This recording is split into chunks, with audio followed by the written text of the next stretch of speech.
안녕하세요. 저는 얼마 전 사람이 자신을 위해서 어디까지 이기적일 수 있는지를 경험하게 된 60대 노년의 여성입니다. 저는 제 자신도 이기적인 사람이 되어보기도 하고 또 상대방의 이기적인 모습을 보면서 사람이라는 게 이렇게 나약한 존재구나라는 걸 뼈저리게 느끼게 되었어요. 하지만 이제는 서로의 그 이기적인 모습들을 다 이해하고 감사 안으며 잘 마무리가 되었는데요. 도대체 어떤 사연 때문에 이 소중한 경험을 하게 되었는지 지금부터 말씀드리겠습니다. 자식들은 다 품 안의 자식이라고 하죠.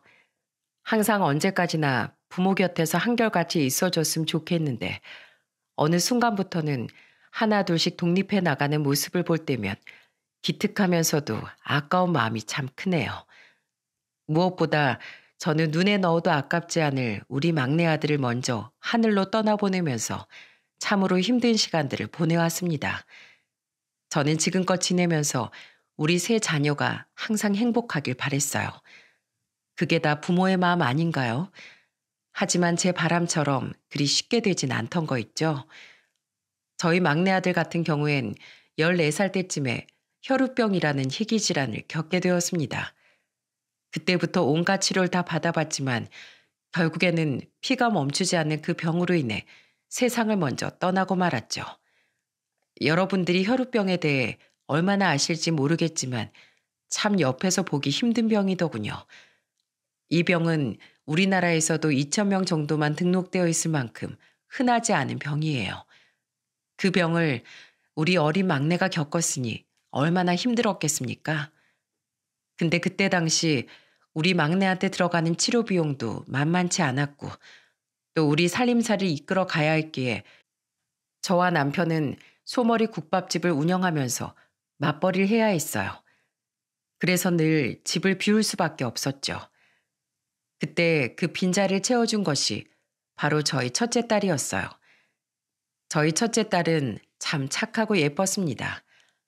그래서 자기 동생들을 누구보다도 잘 챙기는 아이죠. 특히나 막내가 첫째를 많이 따랐습니다. 둘째는 워낙에 내성적이라 조용히 혼자 노는 아이였다면 첫째는 막내를 데리고 많이 놀아주었고 막내도 그런 첫째를 많이 따랐죠.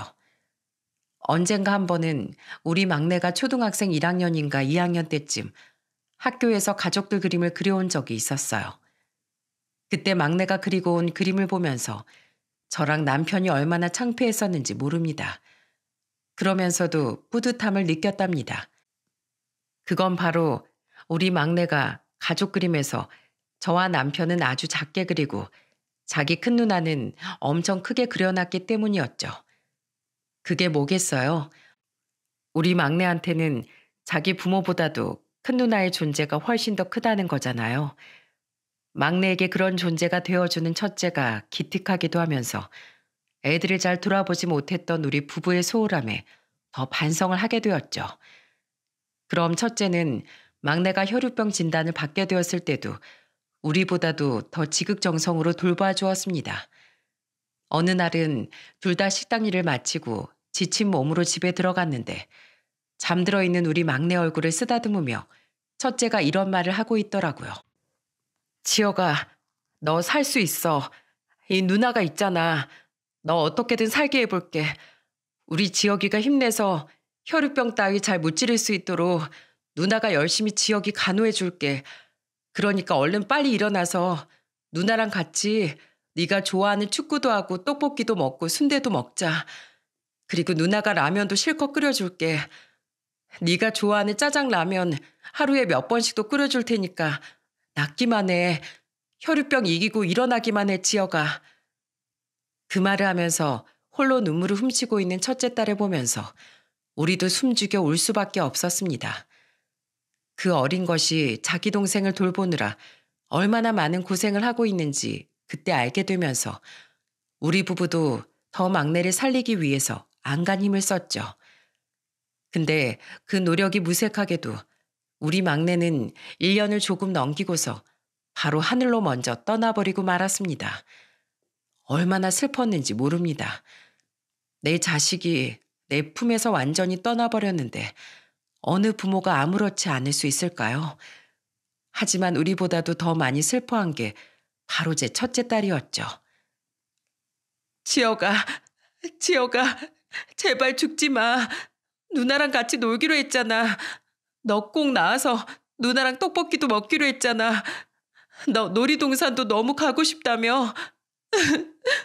놀이동산 가서 누나랑 무서운 놀이기구도 타고 학교 운동장에서 축구도 하고 싶다고 그랬잖아. 그 약속 지켜야지. 왜 먼저 가? 왜, 왜 누나랑 약속 안 지켜 너? 아니다. 내가 안 지킨 건가? 누나가 너 어떻게든 낫게 해준다고 했는데 누나가 약속 안 지켜서 너 삐져서 먼저 간 거야? 그럼 누나가 사과할게. 어? 지혁아, 누나가 이렇게 빌게. 누나 용서해주고 다시 돌아와 제발. 거의 실신하며 우는 제 딸아이의 모습을 보면서 저도 덩달아 눈물이 흘러넘쳤습니다. 그 모습을 우리 남편이 진정시키느라 고생을 많이 할 정도였죠. 우리 모든 가족들에게 막내 아들의 죽음은 너무나 큰 비극이었어요. 하루하루 텅 빈 것만 같은 시간들을 초반에 보내면서 우리 막내 아들을 보내주는데 기간이 필요했죠.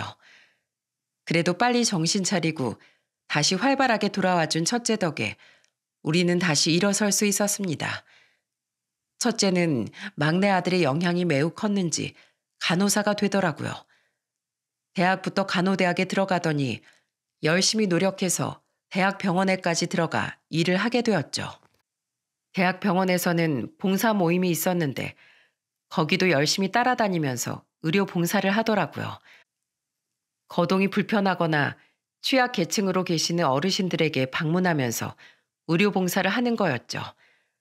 그런 딸을 보면서 저희도 많이 뿌듯했고 제 첫째 딸도 막내를 제대로 돌보지 못했다는 그 죄책감에서 많이 벗어나 보람 있는 생활을 하는 듯 했습니다. 그리고 정말 감사하게도 그런 예쁜 마음을 가진 우리 딸을 많이 좋아해 주는 사람이 있었어요. 우리 딸과는 5년을 연애를 한 제 사위인데요. 이 둘은 연애를 할 때도 정말 어른인 저희가 봐도 참 예쁘게 연애를 했습니다. 근데 결혼을 안 하더라고요. 그래서 한 번은 이야기한 적이 있었죠. 예, 이제 너네 5년을 연애했으면 시집을 가야 하지 않겠어? 엄마, 난 아직도 엄마 아빠하고 사는 게 좋아. 난 엄마랑 아빠랑 같이 살 수 있을 때까지 계속 같이 살 거예요. 그러니까 나 미리부터 시집 보내려고 하지 마요. 나 서운해요.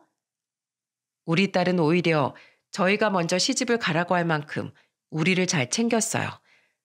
하지만 딸 나이가 30 후반대를 달려가다 보니 더는 미룰 수가 없어서 결혼을 하게 되었죠. 사위는 착하고 훌륭한 인품을 가진 사내였습니다. 그래서 사돈도 좋은 분들일 거라 생각을 했어요. 무엇보다 결혼식을 치를 때까지만 해도 좋은 모습만 보였기에 결혼하고 나서도 잘 지낼 거라고 생각을 했죠. 사돈 댁은 사업을 하고 있었는데 돈을 잘 버는 사람들인데도 불구하고 그 바깥 사돈이 참 겸손하고 사람이 검소하니 괜찮더라고요. 안 사돈은 말은 별로 없었지만 그래도 우리 딸을 예쁘게 봐주는 것 같아서 마음을 놓고 있었어요. 근데 막상 결혼을 하고 나니까 전혀 그렇지 않더라고요. 그 가정이 평화로울 줄 알았는데 그게 아니었죠. 어느 날 결혼한 딸이 몇 개월 만에 전화를 해서는 놀랄만한 이야기를 하던 게 아니겠습니까? 엄마, 나 숨 막혀. 너무 답답해. 뭐? 아니 왜 숨이 막혀? 왜 답답한데? 그게 있지. 어머님이 자꾸 아침마다 전화해가지고 남편이 뭐 먹었는지 아침은 챙겼는지 밥은 몇 그릇 먹었는지 반찬은 몇 개나 넣었는지 자꾸 물어보면서 이렇게 힘들게 하네. 뭐? 요즘에도 그런 사람이 있니? 안 그렇게 생겨서 왜 그런데? 아무래도 외아들이라서 그런가 봐. 음식 못 차릴 것 같으면 학가하라는데 진짜 왜 이렇게 날 힘들게 하는지 모르겠어. 결혼 생활이 다 그런 거야, 엄마? 다 그런 거긴. 거기가 유별난 거지. 에휴, 그래도 참 거기가 외동 아들이라 신경이 많이 쓰이는 건 이해가 가는데 네가 많이 힘들겠다. 아직은 신혼초니까 어느 정도는 봤다가 나중에 가서 너도 한번 말씀드려라. 니네 결혼이니 알아서 하겠다고. 내가 내 시어머니도 겪어봤지만 매번 네네 한다고 해서 다 능사가 아니야. 확실히 말해야 할 땐 할 수 있어야 한다고. 그러니까 너무 당하지만 말고 어느 정도 받아주다가 기회를 보고 말해라. 알았어요, 엄마. 그래도 엄마가 있으니까 너무 좋다. 이렇게 내가 하소연할 때도 있고 고마워요. 저는 이렇게 딸이 고민스러워하면서도 결혼 생활을 잘 해나가는 모습을 보면서 많이 뿌듯하고 예뻤습니다. 그리고 무엇보다도 사위랑 둘이서 알콩달콩 예쁘게 사는 모습을 보는 게 너무 보기 좋았어요. 제 사위가 둘이 연애를 하기 전부터 열심히 따라다녔다는 걸 알았기 때문에 저는 사랑받는 딸의 모습이 뿌듯하기도 하고 또 그런 딸을 사랑해주는 사위를 보면서 고맙기도 했었죠. 한 번은 제 사위가 아무것도 아닌 제 딸을 너무 좋아하는 게 눈에 보이길래 제가 물어본 적이 있었습니다. 그리고 그때 사위의 대답에 감동을 받았어요. 김서방, 우리 딸이 그렇게 좋은가? 뭐가 그렇게 좋아서 아직도 우리 딸을 보면 그렇게 실실 웃어? 내가 진짜 한번 물어봄세. 내 딸이 어디가 그렇게 좋은가? 솔직히 평범한 아이잖아. 장모님, 그러지 마세요. 그런 말씀 하시는 거 아닙니다. 왜 소리가 평범해요? 소리는 하나도 안 평범해요. 저한테는 특별한 존재 그 자체예요. 저는 그냥 소리가 웃는 모습도 좋고 우는 모습도 좋고 짜증내고 화내는 모습도 다 좋아요. 그냥 귀여워요. 저한테 화내고 짜증내도 그 속이 얼마나 여리고 착한지 제가 다 아니까 그냥 다 받아주게 되는 것 같아요. 그래서 저는 소리가 입에 뭐 묻혀도 귀엽고 냄새나는 방구를 끼워도 귀여워요. 아, 아니 여기까지 말하고 보니까 저 좀 중증인가요? 너무 소리를 좋아하는 것 같은데요. 진짜 큰일이네. 뭐야? 아이고, 자네 이렇게 능글맞은 데도 있었는가? 하여간 보기 좋네. 고마워. 우리 딸 그렇게 봐줘서. 내 딸이지만 내 딸이 자네 같은 남편 만난 게 얼마나 큰 복인지 몰라. 우리 딸이랑 결혼해줘서 고맙고 또 이렇게 잘 살아줘서 고맙네. 앞으로도 둘이서 행복하게 잘 살아봐. 예, 장모님. 저희 진짜 잘 살면서 귀여운 손주들도 순풍순풍 나와서 안겨드릴 테니까 예쁘게 지켜봐 주세요. 그래, 그래. 예쁘네, 우리 사위. 저는 이런 사이가 너무 예뻤어요. 이런 사이를 만난 저도 복이다 싶었습니다. 그리고 딸도 덕분에 사랑받는 결혼 생활을 하면서 행복한 시간을 보내고 있었죠. 근데 그때 큰 불행이 닥치게 되었어요. 우리 가족들한테는 폭풍과도 같은 사건이었습니다. 그날도 딸은 한겨울에 봉사를 나간다고 일행들과 함께 움직였죠. 근데 딸이 타고 있던 차가 교통사고가 크게 나게 되면서 그 안에 있는 사람들 모두 다 엄청나게 많이 다치게 되었어요. 큰 트럭과 부딪히게 되면서 처참한 상황이 발생했는데 그때 5명 중에 1명은 사망을 하고 또 다른 2명은 중상을 입었고 딸과 다른 1명은 중환자실로 옮겨졌죠. 그만큼 엄청나게 큰 사고였습니다. 딸도 큰 상황을 피해갈 수 없었고 결국에는 사지마비 판정을 받게 되었죠. 딸은 자신이 사지마비가 되었을 때 엄청나게 힘들어했어요. 근데 누구라도 힘들어하지 않았을까요? 딸은 세상이 다 무너진 것처럼 울면서 힘들어했습니다. 엄마, 나 진짜 못 움직인대? 나 다신 걸을 수가 없대? 어? 나 진짜로 앞으로 평생 이렇게 살아야 한대요? 여보, 나 어떡해? 앞으로 나 어떻게 살아야 하는 거야? 좀 가르쳐 줘봐. 어? 나 어떻게 살아야 하는 건지 좀 가르쳐 줘봐. 아니면 그냥 죽으라고 해. 나 좀 그냥 제발 죽으라고 해줘. 딸은 울면서 너무나 힘들어했어요. 그때 사이도 엉엉 울면서 제 앞에 이런 약속을 해주더라고요.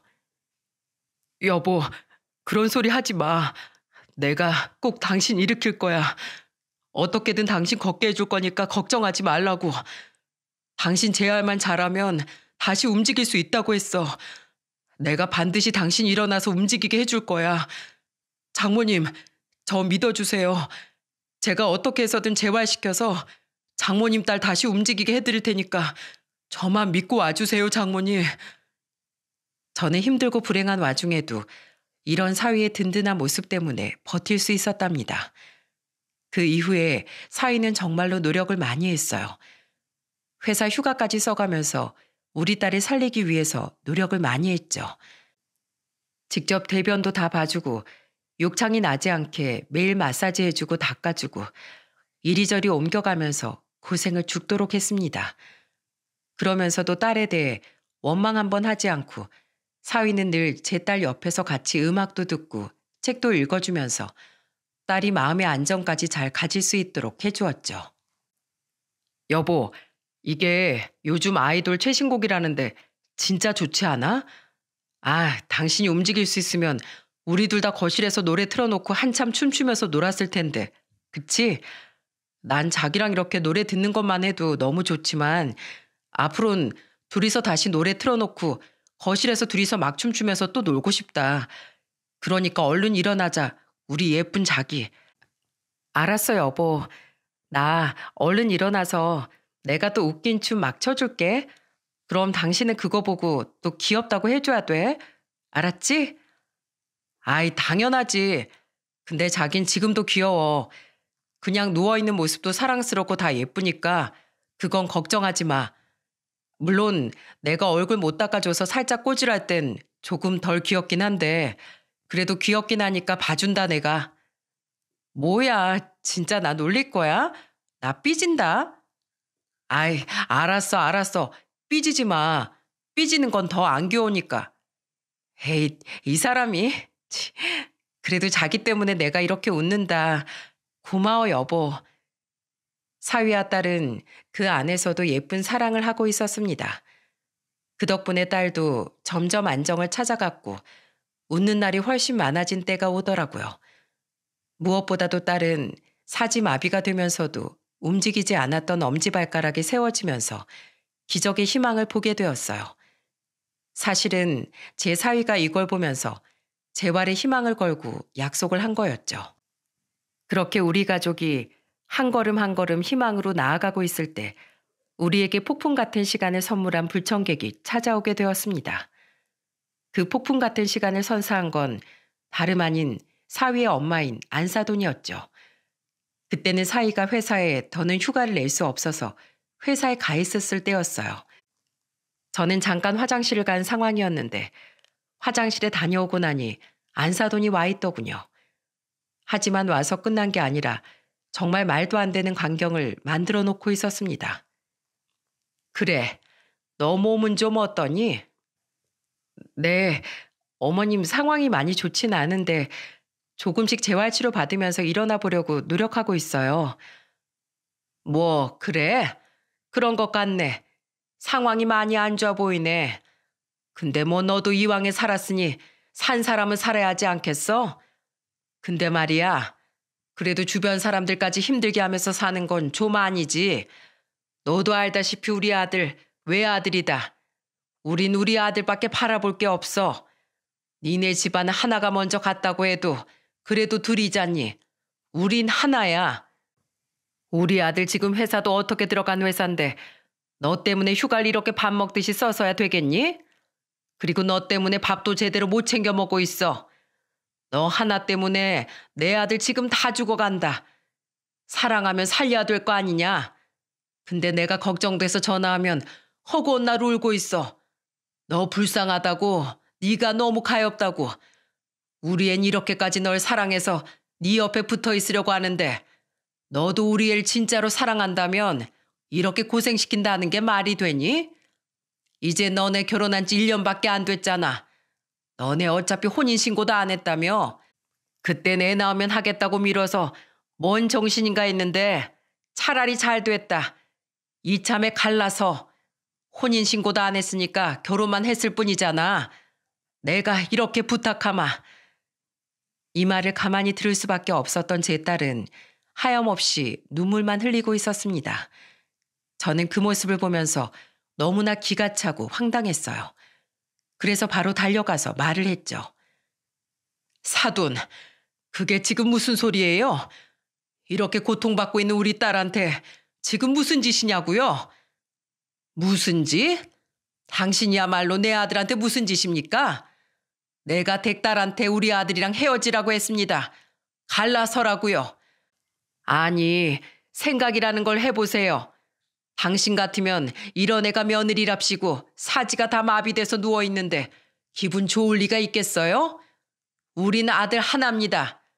근데 그 아들이 아내 하나만 바라보고 사느라 얘 때문에 시급을 전폐하고 있다고요.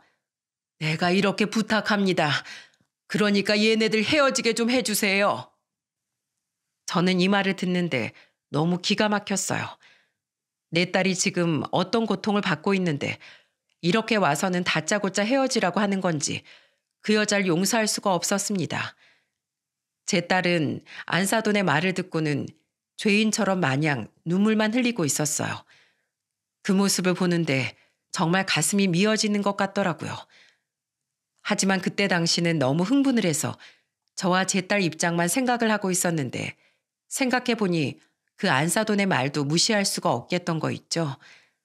왜냐하면 다 자기 자식 생각하는 마음은 똑같은 건데 누가 내 자식 위한 길에 험한 말 한번 못하겠어요. 무엇보다 제 딸이 아무리 재활이 가능한 상황이라곤 하지만 이렇게 누워만 있어 옆에 사람 힘들게 하는 상태라는 건 인정하지 않을 수 없는 상황인 거잖아요.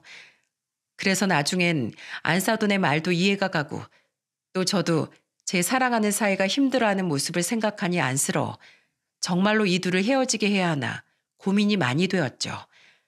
근데 그러면서도 내 딸을 생각하면 사이가 너무나 절실하게 필요해 이러지도 못하고 저러지도 못하면서 고민만 하고 있었어요. 그때 제 딸도 당연히 힘들어했고요. 그 상황에서 밥이 입으로 넘어가겠습니까? 밥도 제대로 못 먹고 그냥 둘이서 조용히 병원에서 울기만 하고 있으니 회사 끝나고 돌아온 사이가 우릴 보면서 놀라더라고요. 장모님, 여보, 왜 그러세요? 왜 울고 계세요? 아닐세, 자네 밥은 먹었는가? 자네 이렇게 바쁘고 힘들게 지내면서 밥까지 굶고 다니는 건 아니지? 그러지 말어. 우리가 그럼 자네한테 너무 미안하잖아. 그러니까 밥이라도 든든히 챙겨 먹고 다녀. 아직 밥 안 먹었으면 지금이라도 얼른 먹고 와. 배고플 거 아니야. 장모님, 두 분이서 이렇게 있는데 제가 어떻게 밥을 먹어요? 무슨 일이신데 그러세요? 왜요? 이 사람 또 안 좋아졌대요? 무슨 일이 있으셨던 거예요? 아니야, 아무것도 아니네. 저와 딸은 아무 말도 하지 않으려고 했습니다. 근데 사이가 하도 닥달을 하고 말을 해줄 때까지 계속 물어볼 것 같아서 마지못해 이야기를 해주었죠. 자네 어머님이 아까 찾아왔었어. 제발 너희들 갈라서게 해달라고 하더라. 혼인신고 아직 안 했으니까 제발 헤어져 달라고 내 딸하고 나한테 간곡히 부탁을 하더구만. 근데 사위, 나 너무 서럽네. 솔직히 나나 우리 딸이나 자네 이렇게 붙잡고 있는 거 염치 없는 거 너무 잘 아는데 난 우리 딸이 저렇게 된 것도 너무 억울한데 이런 말까지 들으니 너무 서러워. 차라리 죽고 싶어 그냥. 내가 우리 딸 대신에 저 자리에 누워 있었더라면 내 딸이 이런 서름은 받지 않았을 것 아닌가. 우리 딸이 이런 대접은 받지 않았을 텐데 나쁜 일 한 것도 아니고 봉사활동하다가 그런 건데 내 딸한테 이게 무슨 일인지 모르겠어. 저는 저도 모르게 말을 하면서 꺽꺽대며 눈물이 났습니다. 그 모습을 보면서 사이가 충격을 받은 얼굴이더라고요. 그러면서 고맙게도 이렇게 말을 해주던 거 있죠. 장모님, 저 절대 아내 못 떠나요. 걱정하지 마세요. 지금까지 제가 아내한테 어떻게 했는지 보셨죠? 저 이 말 책임질 겁니다. 그리고 당장 우리 어머니 찾아가서 다신 여기 못 오도록 제가 확실히 매듭 짓고 오겠습니다. 정말 죄송합니다. 제가 저희 어머니 대신에 사과드릴게요. 용서해 주세요, 장모님. 그리고 울지 마세요. 그런 못된 소리 듣고 울지 않으셔도 됩니다. 서러워하지도 마세요. 저는 누가 뭐라 그래도 제 아내 사랑합니다. 제 인생의 아내는 한 명뿐입니다. 그러니까 울지 마세요, 장모님. 사위도 말을 하면서 감정이 북받쳤는지 울먹이면서 말을 하더라고요. 그래도 그런 사이가 저는 든든하고 고마웠습니다. 미안한 마음과 동시에 정말 고맙던 거 있죠. 근데 사위는 정말로 한다면 하는 사람인지 바로 자기 부모님이 있는 집으로 가더라고요. 그리고는 다음 날 더 놀라운 걸 저와 제 딸에게 가지고 왔습니다. 그건 바로 서류 한 장이었죠. 그 서류를 보자마자 우리는 깜짝 놀랄 수밖에 없었어요. 왜냐하면 그건 바로 딸과 사위의 혼인신고서였거든요.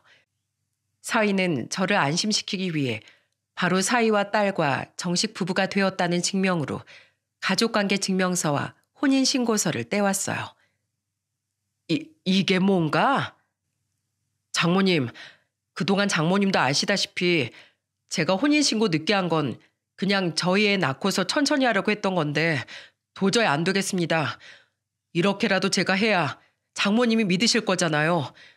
그리고 우리 아내, 이 사람 없으면 못 삽니다. 의사 선생님도 그랬잖아요. 재활하면 기적이 일어날 수 있다고요. 사지마비라고 해서 다 이렇게 움직이지 못하고 그러는 건 아니라고요. 저만 열심히 하면 일어날 수 있다고 하니까 저 어떻게든 이 사람 일어서게 만들 거예요.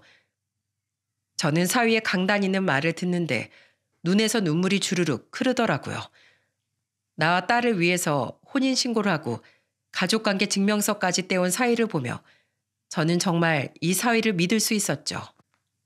하지만 거기에서 멈추지 않고 사위는 더 큰 감동과 믿음을 주었습니다. 장모님, 그리고 저희 집에 엄포를 놓고 왔습니다. 한 번만 더 헤어져라 갈라서라 그럼 부모 자식도 안 하기로 했어요. 저도 우리 어머니 마음 충분히 이해하지만 그래도 제 인생을 마음대로 할 권리는 없는 거잖아요. 결혼 전에 우리 연애도 하기 전에 제가 많이 힘들 때가 있었어요. 그때 제 옆에서 활짝 웃어주고 제 옆에서 지켜준 사람이 바로 우리 집사람이었어요. 그리고 연애하면서도 제가 회사에서 왕따 당했을 때가 있었거든요. 그때 심적으로 정말 많이 힘들었습니다.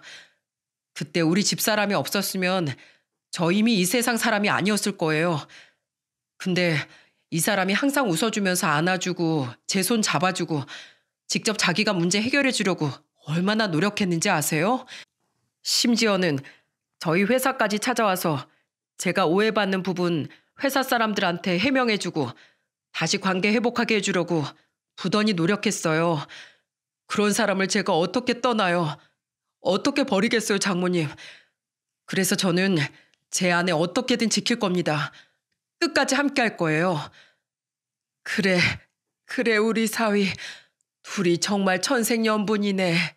천생연분이야. 그 마음 둘이 꼭 간직하고 잘 살아보게.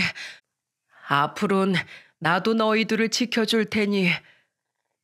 그때 사위한테 들어서 다시 기억이 났는데 딸이랑 사위가 결혼하기 전에 사위에게는 회사에서 좀 힘든 일이 있었다고 했습니다.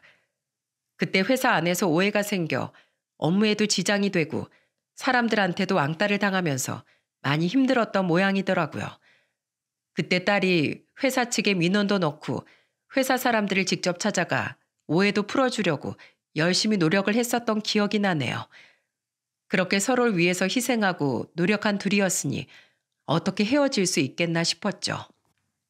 사위는 그렇게 저한테 말만 한 게 아니라 행동으로서 모든 걸 보여주었고 그 혼인신고와 가족관계 증명서는 저한테만 보여준 것이 아니라 안사돈에게도 그대로 보여줬다고 했습니다.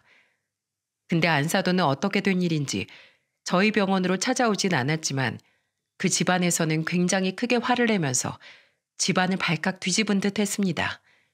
사위 말로는 그 서류들을 보여주자마자 이런 반응을 보였다고 하더군요. 그래, 너 이제부터 내 자식 아니야. 다신 우리 부모랍시고 찾아오지 마. 넌 앞으로 우리 자식이 아니라 그쪽 집안 자식이니까 앞으로는 거기 사람들이랑 살아. 한 번만 더 찾아오기만 해봐. 내 가만 안 둘 거야. 안사돈은 너무나 분노를 했는지 엉엉 울면서 그 말을 던졌다고 하더군요. 거기에 사돈도 별말 없이 안사돈과 함께 사이를 외면했다고 했어요. 그 둘의 분노가 듣고만 있던 저에게까지 심하게 느껴졌지만 사위는 거기에서도 눈 하나 깜짝을 안 했습니다. 심지어 그쪽 집안에서 저희 집안하고도 인연을 끊고서 연락을 안 해오는데도 아무렇지 않게 지내더라고요. 하지만 그 속이 속이겠습니까? 얼마나 힘들까 싶어서 제가 오히려 사위한테 더 잘하려고 노력을 했고 몇 번이나 설득을 했죠. 김서방, 그래도 한 번씩 어머니한테 연락도 드리고 그래. 말은 그렇게 하셨지만 엉엉 울면서 말씀하셨다며 그 속이 속이 아니실 거야. 그러니까 우리만 생각하지 말고 자네 어머니도 좀 생각하게나. 네, 장모님. 근데 아직은 때가 아닌 것 같아요. 조금 더 기다려야 할 것 같습니다. 그래도 저도 우리 부모님인데 언제까지고 외면할 생각은 없습니다. 다만 시간이 좀 필요할 것 같아서 거리를 두고 있는 것뿐이에요.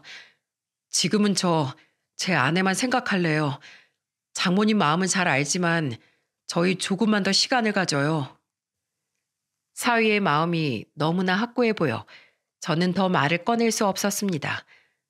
그 뒤로 우리 딸은 사위의 보살핌으로 긴 재활의 시간을 보냈습니다. 그 덕에 정말 기적 같은 일이 벌어지고 말았어요. 그건 바로 우리 딸이 조금씩 움직이기 시작했다는 거였죠. 정말로 기적이 일어난 시간이었습니다. 저나 사위가 부축을 하면 조금씩 걸을 수가 있었죠. 딸이 다시 걷는 모습을 보면서 저와 사위는 서로 부둥켜 안고 얼마나 울었는지 모릅니다. 정말 하늘에 감사했고 하늘의 신에게 감사했습니다. 이건 그냥 인간이 할 수 있는 일이 아니었어요. 지금도 딸이 처음 걷던 그 모습을 찍은 영상을 보면서 그때의 그 감격이 다시 되살아나 얼마나 많은 눈물을 짓는지 모른답니다. 그만큼 우리 딸이 걷게 된 건 기적 중에서도 기적이었어요. 그렇게 한참 다시 딸이 더 자연스럽게 자기 생활을 할 수 있도록 재활에 힘을 쓰고 있을 때 또다시 생각지도 못했던 인물이 우리를 찾아왔습니다. 그건 바로 우리와 인연을 끊고 다시는 자기 아들도 보지 않고 사돈인 우리와도 인연을 끊겠다고 난리를 친 안사돈과 함께 화를 냈던 바깥사돈이었죠. 그날도 저는 사위와 함께 딸이 재활치료실에서 재활치료를 받는 걸 지켜보고 있었어요. 딸은 하루하루 호전되어져서는 스스로 걸을 수 있는 힘이 늘어가고 있었죠. 물론 많이 넘어지고 있었지만 그래도 또 일어나려고 하더군요. 그 모습을 밖에서 뿌듯하게 바라보고 있다가 그냥 저도 모르게 뒤를 돌아봤다가 깜짝 놀랄 수밖에 없었어요. 왜냐하면 뒤를 돌아본 자리에는 우리 말고도 딸의 재활치료 과정을 보고 있던 한 사람이 있었고 그 사람은 우리 딸의 모습을 보면서 감격의 눈물을 조용히 숨죽여 흘리면서 바라보고 있었거든요. 그리고 그 사람은 바로 바깥사돈이었죠. 저는 너무나 놀라 바로 다가갔습니다. 아니, 바깥사돈 아니세요? 여긴 어떻게... 예, 제가 너무 늦게 찾아왔죠. 사돈, 이게 어떻게 된 일입니까? 이제 제 며느리가 걷네요. 정말로 걸을 수가 있게 되었네요. 기적이 일어났습니다. 정말로 제 며느리랑 제 아들이 해냈네요. 바깥사돈은 저희 딸이 걷는 걸 보면서 정말 감격에 젖은 목소리로 울면서 이야기를 했어요. 그러면서 엄청 좋아하더라고요. 그 이후에는 우리 딸이랑 대면을 했는데 그때도 우리는 놀랄 수밖에 없었습니다. 왜냐하면 정말 생각지도 못한 행동을 했거든요. 우리 며느리, 내가 너무 미안했다. 내가 사과하마. 내가 너무 못났었구나. 이젠 절대 반대 안 하마. 앞으로는 그냥 이렇게 행복하게 웃기만 하면서 살아다오. 정말 기특하다. 정말 장해. 우리 며느리. 이렇게 말을 하면서 제 딸을 꼭 안아주는 게 아니겠어요? 그 품에 안겨서 딸도 그동안 자기 때문에 남편이 부모님과 인연까지 끊었었던 게 마음에 많이 힘들었는지 정말 펑펑 울더라고요. 참 서로가 많이 이해가 되는 상황이었습니다. 근데 저는 그 사돈이 왜 그렇게까지 할 수밖에 없었나 이해가 되었어요. 아들이 하나밖에 없었는데 그 아들이 결혼 1년 만에 그런 꼴을 당했으니 당연히 부모 입장에서는 그런 선택에 그런 말을 할 수 있지 않겠습니까? 근데 말 하나로 사람 죽이고 말 하나로 천냥빚 갚는다고 병원에 누워있는 딸한테 안사돈이 와서는 그런 씻을 수 없는 상처를 주는 말을 하고 험한 말을 하니 제가 화가 났던 거였어요. 좋게 차분하게 말을 했더라면 저도 그 자리에서 이해를 했을 겁니다. 근데 그러지 않았기 때문에 화가 났고 저도 그렇게 인연을 다 끊어버리고 살았던 거였어요.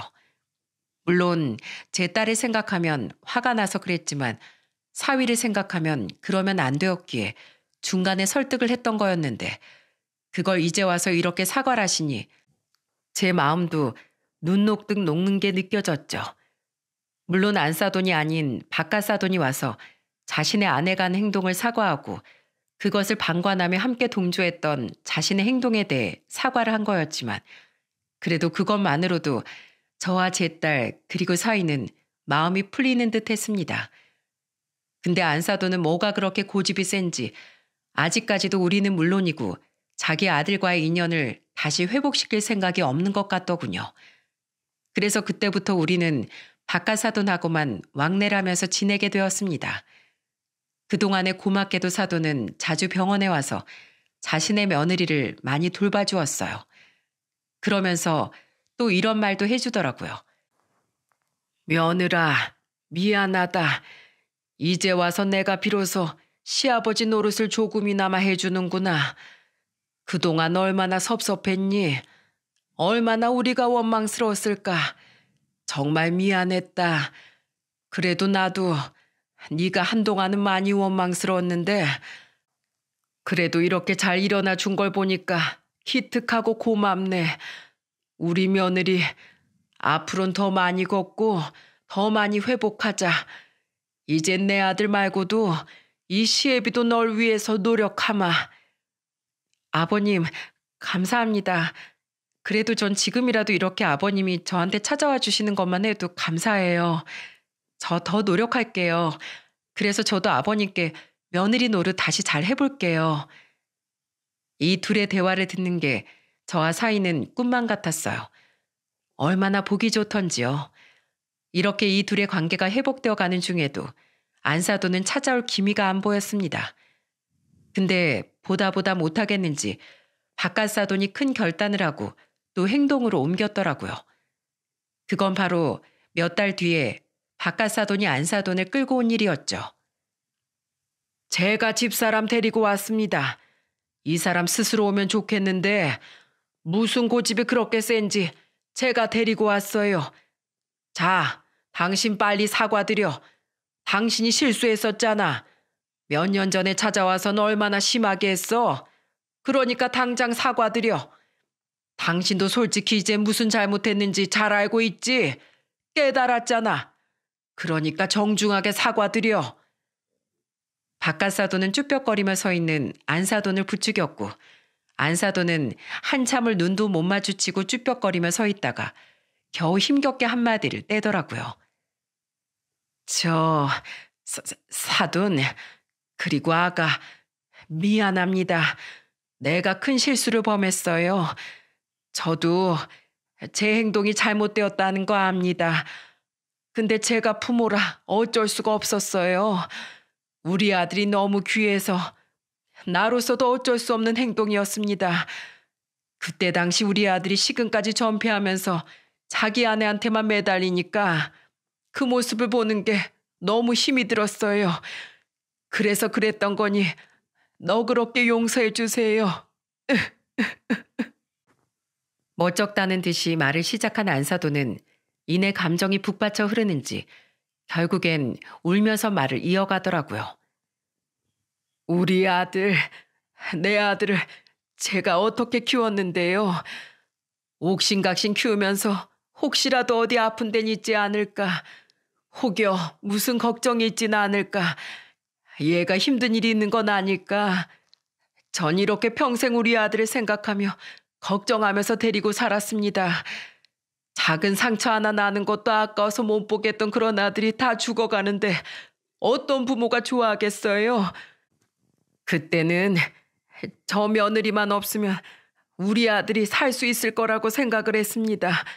그래서 그랬어요. 그래서 그 못난 짓을 했습니다. 너무 죄송합니다. 근데 내 생각이 너무 짧았고 사부인하고 며느리한테 큰 죄를 지었어요. 죄송해요. 죄송합니다. 끝내 안사도는 주저앉으면서까지 미안하다고 진심으로 사과를 했습니다. 그 말을 듣는데 안사돈의 마음이 한층 더 이해가 되더라고요. 그만큼 아들을 사랑하는 마음이 굉장히 큰 사람이었고 사위 하나만 바라보고 사는 그런 사람이었기에 행동이 잘못 나올 수밖에 없었던 것 같았어요. 목숨보다도 소중한 아들이 결혼한 지 1년 된 며느리 하나 때문에 시금을 전폐하고 회사에도 나갈 생각을 안 하고 그러니 우리가 원망되는 마음에 와서는 윽박을 지르고 간 거였죠. 근데 그 뒷이야기를 들어보니 그날 병원에서 나오면서 그날 밤에 잠도 한숨 제대로 못 잤다고 하더군요. 너무 미안하고 미안해서 또 죄책감이 들어서 잠도 한숨 제대로 자지 못했었다고 했죠. 근데 제가 잠을 못 자면서도 내 행동이 잘못된 걸 알면서도 저는 제 행동을 돌이킬 수 없었어요. 그게 우리 아들을 위한 길이라고 생각했으니까요. 그래서 이 긴 시간 동안 고집을 피울 수밖에 없었던 거였습니다. 에휴, 미안합니다. 내 이기심에 며느리도 사부인도 심지어 내 아들까지 아프게 한 거 용서해 주세요. 애절하게 울면서 말하는 안사돈을 저는 그냥 보고만 있을 수 없었습니다. 그래서 주저앉아 있는 안사돈에게 가서 손을 꼭 잡아주며 말했죠. 다 이해합니다. 모든 부모가 자기 자식 생각하는 마음이 그렇죠. 전 충분히 다 이해해요. 그리고 늦게라도 이렇게 와서 용서를 빌고 사과해줘서 전 고마워요. 오히려 감사합니다. 자, 이제 보세요, 사돈. 우리 사이가 없었으면 우리 딸 저렇게 서 있지도 못했을 겁니다. 우리 사위 사랑이 없었더라면 제 딸은 이미 이 세상 사람도 아니었을 거예요.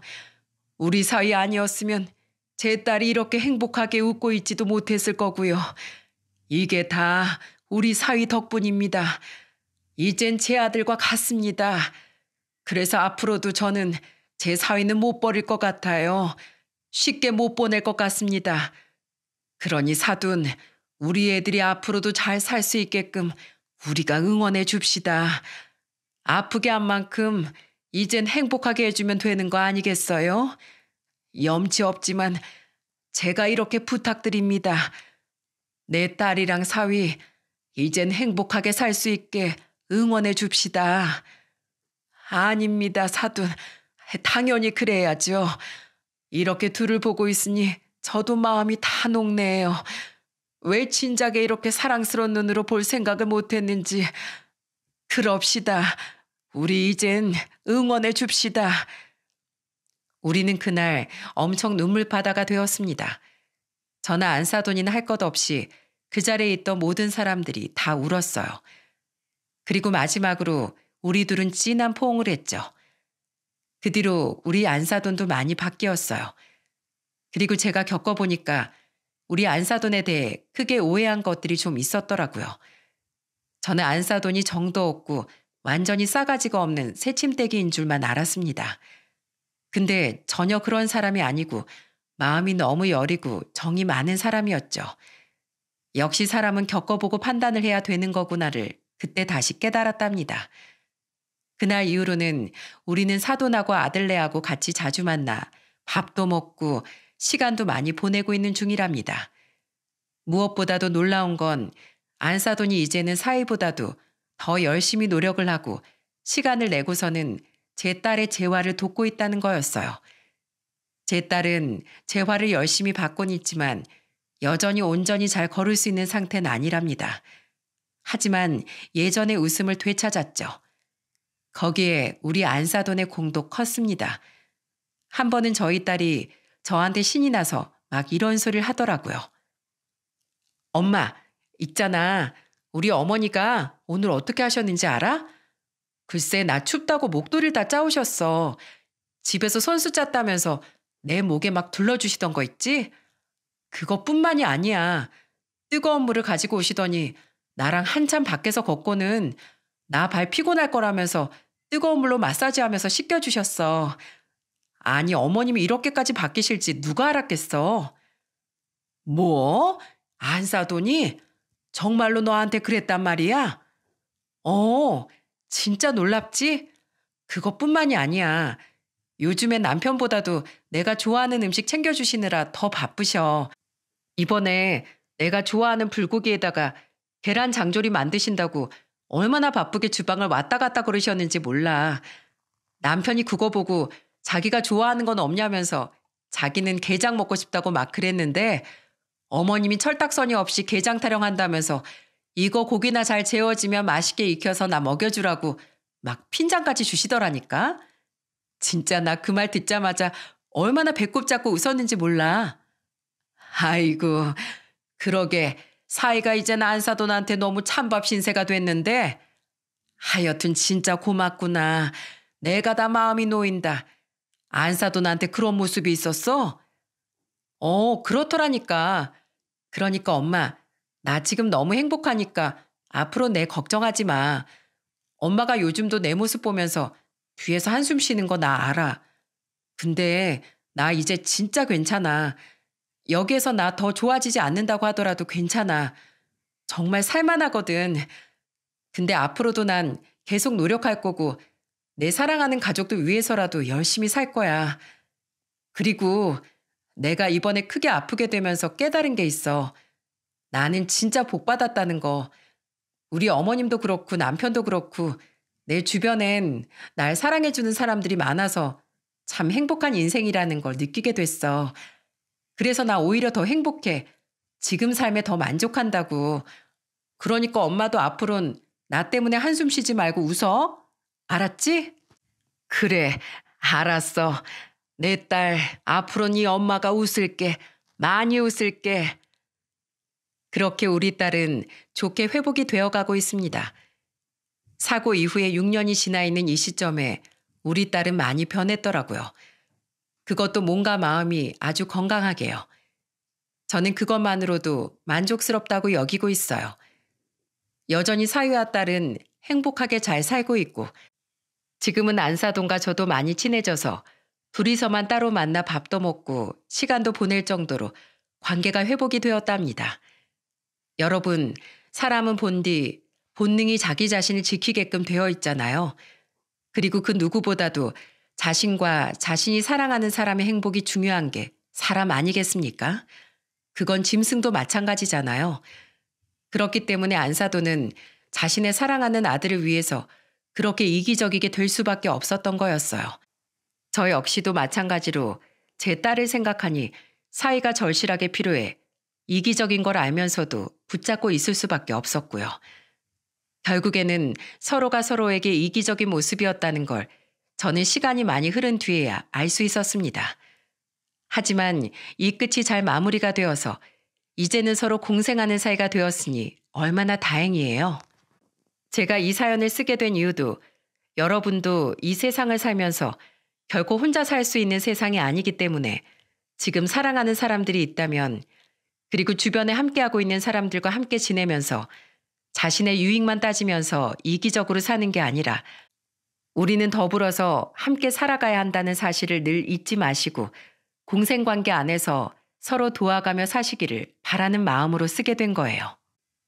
그러니 부디 앞으로 소중한 사람들과 힘든 일도 좋은 일도 기쁘고 슬픈 일도 모두 다 함께 하시면서 서로가 서로에게 행복이 되는 인생을 사시기를 바라겠습니다.